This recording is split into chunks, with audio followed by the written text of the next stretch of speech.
Hello and welcome to the Read to Know podcast, where the goal is to actually remember what you read so then you can better apply it to your life. On this podcast, we go through a book one chapter at a time, and then we actually practice remembering what we've read. So if you want to follow along, we're currently working our way through Bob Goff's book, Dream Big. I'm Zach Brown, and my friend Chris Yarber is joining me to help discuss and break down this book. Also, if you're on Apple Podcasts, it would be huge if you left a rating and review for us. It would help out a ton. If you're not on Apple Podcasts, no worries. Just send this to a friend who might be interested. Anyway, thanks again for listening and enjoy the conversation.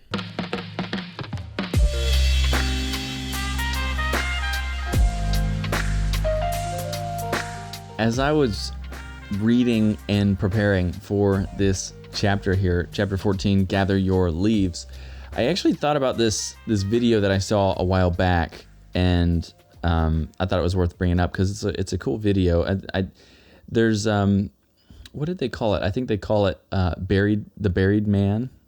Yes. Oh gosh, now hold on, let me look. It's The Buried Life. The Buried Life. The Buried Life. That's what it is. But it's The Buried Life, and you can go search it on YouTube or wherever. And it's these four guys back like years ago now. Four guys, they got in a big van and they drove around the country trying to knock everything off their bucket list that they wanted to do. And so they had a list of like 100 things or something like that. And it's a really cool like kind of series, like a docu-series that they did on knocking these things off the list. And, you know, they were things like, go to Burning Man to, I think one was play basketball with the president was one of them. And they did it, you know. Uh-huh. And then their other goal was to help people knock things off of their bucket list as well along the way, help people knock things off their own list. Right. Anyway, I say all that to say because it's an interesting video and it's very entertaining. But it formulates around a similar idea to this chapter, mm-hmm. you know, and this chapter is called Gather Your Leaves. Subtitle is People Who Achieve Their Ambitions Get Specific About Them. Right. And so this whole chapter is about, all right, you may have some ideas, you may have some thoughts about what you might want to do, what you might be ambitious about. Right. Now it's time to put pen on paper, write it down, and write down anything and everything. Yes, which to me sounds super fun. This to me is a really enjoyable chapter. Right, it's getting exciting now. It is now getting that we're exciting. In part two. It's getting, not that it wasn't exciting before, but it's exciting now. No, but part one is kind of some different ideas, a lot of ideas about ambitions, ways that we should approach our ambitions, a lot of ideas about how we treat and draw people other in to pursue our ambitions. So a lot of different ideas being bounced around in part one. Part two, so far, just by reading chapter 14, seems like he's getting into the very practical, the nit and the grit of kind of turning this into reality, taking these ideas that we need to keep in mind, go back, review, continue to keep in our heads as we move forward. But also here, he starts by getting practical. As you said, really, this chapter is about thinking of what some possible dreams and ambitions that you may have. At points in our lives, we've called it a bucket list maybe, mm-hmm. but some ideas about what these dreams and ambitions may be. And he also tells us very specifically to write them down. Because I don't know about you. I need to write things down for me to remember anything from the smallest of things to, the biggest of things, those things that are most important and those things that may not be as important. And I set reminders on my phone all the time because I will forget. But I wish I didn't have to write things down because I really don't like writing things down or typing them out, really. And I don't personally like keeping up with that too well. But here he gets very specific. Write it down. Right. He says write it down because he said, what was the comparison? We could read it when we get into the book, but he says that your memory is going to be an unfaithful friend. Yes. If you rely on him. So don't rely on your memory, write it down. And that's partly why the Buried Life, documentary or video series, that's why that I was reminded of that as I was reading this chapter, because they wrote their 100 things or whatever down. Yeah. And then when they got it, they marked it off. Right. And so that kind of, that visual imagery popped into my head as I was reading this chapter. And yeah, going back to part 1 of this book is kind of like the foundation. It's building the foundation. Part 2 now seems to be we're getting into the more we're building the walls. We're constructing the right. One of the things I love that and why you started off with that video was one of the things that they wanted to cross off their bucket list was playing basketball with the president. And I love that example because it's very specific. It's not just meet the president. They wanted to play basketball with, and that's something that he emphasizes in this chapter is being specific. So yes, make a list. And Bob in this chapter shares his list with us. We'll read it when we get into it. But it's so much fun. It's hilarious. It's hilarious. Yeah, I'm so glad that he included that in there because it's just fun to see. And it also gives us an example, of course. But that's one thing that he tries to draw out of this chapter is to get specific, to get detailed, not to just, to leave it kind of on a cliff note to speak something very general and very vague, but get specific. And when it comes to what we may put on this list, he says one idea that I can give you is think of maybe dreams or ambitions that you once have, but they never really turned out. Definitely include those on the list as well. But this is also a place where we can think of new ones. And I think the more impossible that these dreams and ambitions sound, I think the more specific you should be about those on the list, and they should definitely be included on the list. So right, yeah. The main analogy he uses with gathering your leaves is that he's in a field looking at leaves, and basically imagine all your dreams are those leaves, and you got to pick up some and put them in a basket. Right, and those ambitions are all scattered out throughout this field, and the thing is you can't fit them all in one basket, but you can pick any of the ones that you'd like, and you got to figure out which leaves are you going to gather, which ones are you going to put in. And the interesting kind of again correlation that he makes here talking about this is that oftentimes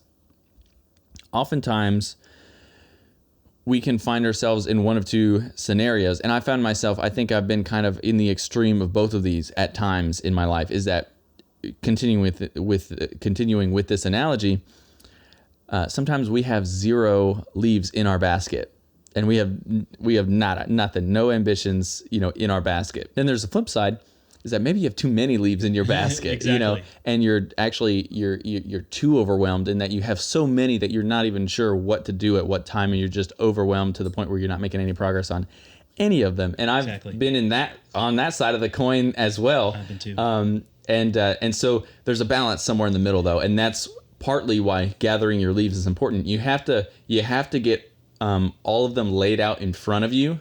You have to lay out all the leaves in front of you, so then you can pick and choose the ones that are best fitted for right now in this season of life or where you're at. Right, and that's why in this chapter he gives us 2 steps. One step he talks about in 14 in this chapter. The next one he talks about in chapter 15. He says to identify, and if we just identify, if all we do is identify ambitions maybe we didn't chase, we wish we would have, or we once had, or we've never really thought about before, but we think that it would be a good ambition to follow.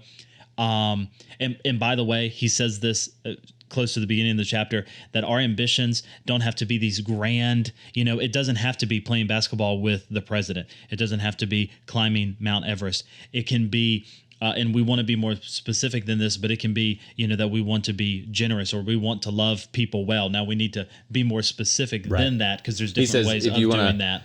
Go to the homeless shelter and give out food, or make food for friends when they need it, or that would fall under the be generous category of that. So break it down till it gets more specific and more real. He says you're not going to end world hunger, but you can volunteer at a food pantry, right? And you can work to help a few people, be less hungry. Yeah, and your first ambition on the list, when you first identify it, it may be that you want to end world hunger, but then maybe after that we get more specific with it.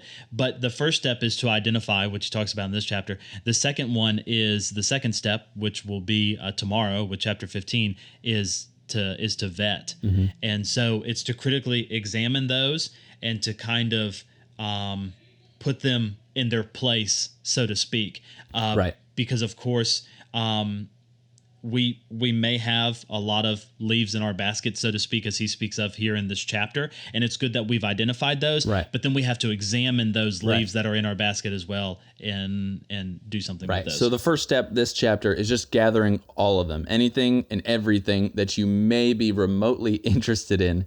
That's what this chapter is about: gathering them up, making that list, anything, and just writing it down, as small or as big as it is, And it also, he says another thing here to keep in mind is nothing is off limits in that, like, you don't have to, again, you're not looking for things that are just noble. Like, you can look at things that you'll want to do, and, that's not wrong and that's not bad. And, there's some things on even Bob's list, as we'll go in here and we'll probably look through it. They're not anything some of them are not anything that's like, well, that's solving the world's problems. Right. Well, some of them I thought was really weird. And so to other people, what you identify on your list, it may be a little weird to other people, but that's why he talks in this chapter and at pretty good length about, yes, getting specific, yes, identifying, but being real as well. Right. Just be real, and he kind of touches on that, as we did yesterday. And with at this point, anything you want, nothing's off limits here in this section. Nothing's off limits. If you're even remotely, write it down, and there you go. Gather those up. Yeah. And that's the purpose of this chapter. And then in the next one, we'll work more on trimming that list down and vetting those out. Right. But yeah, let's go ahead and hop in here and take a look at some of these quotes. Yes. There's a lot. I think I've underlined. I read through it, and then I underline things, that I like that stick out to me. Mm-hmm. I've probably underlined more in this chapter than I have in any other chapter in this book so far. Yes, I have too, as you can usually tell, because I use a highlighter, and sometimes I'll take notes even in the highlighter, so it's kind of loud. I won't read everything that I have underlined, because then I'd end up reading the whole chapter on the podcast. But as we've noted already, I just love how Bob writes some of these different things. And one thing he writes in here is that our ambitions don't need to be loud, remote, scale, or even covered by the evening news. I just love how he writes that. So it's a reassurance, especially to me as I work on making my list, that he says some ambitions can be quiet, they can be deep, they can be rich. It can be an ambition that maybe no one else is going to know is on your list. Maybe something that people do notice, but they may not call it an ambitions of yours. As he says here, they can be deep and rich, and the only audience, may be sitting at the table in front of us, and that's it. Yeah, it's true. They're a wide range of, kind of importance in the world's eye, but they can still be just as important to you and the people that they affect. Right. Moving on to the next section, it's funny about this section. Again, I mentioned it a little bit earlier, but sometimes there are so many ambitions to choose from that we can get paralyzed. Mm-hmm. And he says, if this sounds like you, and I was like, yeah, that sounded like me before, pause and ask yourself which of your ambitions is more beautiful and lasting and impactful than all the others. And this is going to take some discernment. But what's funny is then he says the corollary is equally true. Sometimes we filled our basket to overflowing and there's simply no room even for the best addition. And then I was like, oh, sounds like me at some point too. So, I've gone back and forth on both of these to the extremes, I think, and, there's definitely there's definitely a trick to kind of balancing these out, because you can easily not have enough or not have anything that you're kind of that has that special drive and passion towards a certain kind of project, but then you can also just have way too much that you're just completely distracted. Right. And I think this next quote will kind of help us kind of negate that a little bit, kind of even it out. He says that you'll need immense creativity to dream up worthwhile ambitions. And so part of this identifying process is both creativity. That's the fun part. Mm-hmm. That's what I really, really enjoy. And then you'll need even more strategy to execute on a couple of them, which I think is what he covers in chapter 15 with the vetting. That's kind of the strategy part. I would identify. And this identification part is really the creativity to dream up these worthwhile ambitions. Right. Yeah. Yeah. And it's almost like not just that we can do this, we can gather up our ambitions and decide, ones that are important enough to us to go after, but really we should. There's this Yes. like idea of like, we kind of owe it to ourselves even, because he says here, this is one of my favorite quotes of this chapter. He says, our lives aren't lived by chance, and we don't need to act like our ambitions are beyond our control, because they're not. You have far more agency over your ambitions than you might realize. Right. And, he also says here, wishful thinking for a happy outcome isn't a strategy, it's deferral. Mm-hmm. We have, in a duty almost in another sense, to execute on these things that we have a desire to do. Right. It's our job to. That's part of the reason that we're here. We have things that we want to do, and we should take advantage of the opportunity that we have before us to having this life. Right. And be able to do some of the things that we have a desire down within inside us to accomplish those things. Yes. Yeah. And if you're wondering, okay, where that sounds great, you've convinced me, Zach, that I should do it. Right. And because that was convincing. Where do I start? He Yep. says a good place to start when collecting your thoughts is to spend some serious time considering what your unexecuted ambitions have been in the past. So reflect in the past and ask yourself why they're still on deck and why they've been either resisted or ignored. So identifying why it's been resisted or ignored is important. And he says you already know where you want to go. When you identify that, you already know where you want to go. Line up your dreams with that destination. Right. And I want to make note here, he says serious time. Yes. Not just, on the drive home from work one day, kind of think about it, Right. But like serious time, this is another thing that it's not something that's going to get done in a 30-minute, quick session of knocking this out. You know what I mean? It takes time, but it's worth the effort put in to really bring this stuff to the surface that might not be even, that we might not even have the words to describe at this point. You know what I mean? We might have things that we want to do, but we don't even have the words to kind of even formulate that idea because it's never been formulated before. Yeah, exactly. But he says this only a 2-step process. It's pretty simple. First, identify the ambition. Second, vet it. Yep. Vet the ambition. And it's this simple and this hard. Yes. So again, it's a simple process, but it's a difficult one because it's personal and because, it takes work. It takes work to actually do this and actually accomplish meaningful things like this. Yeah. Yeah. So he says write it all down. That's the first step in gathering ambitions, identifying possible ambitions. Write it all down.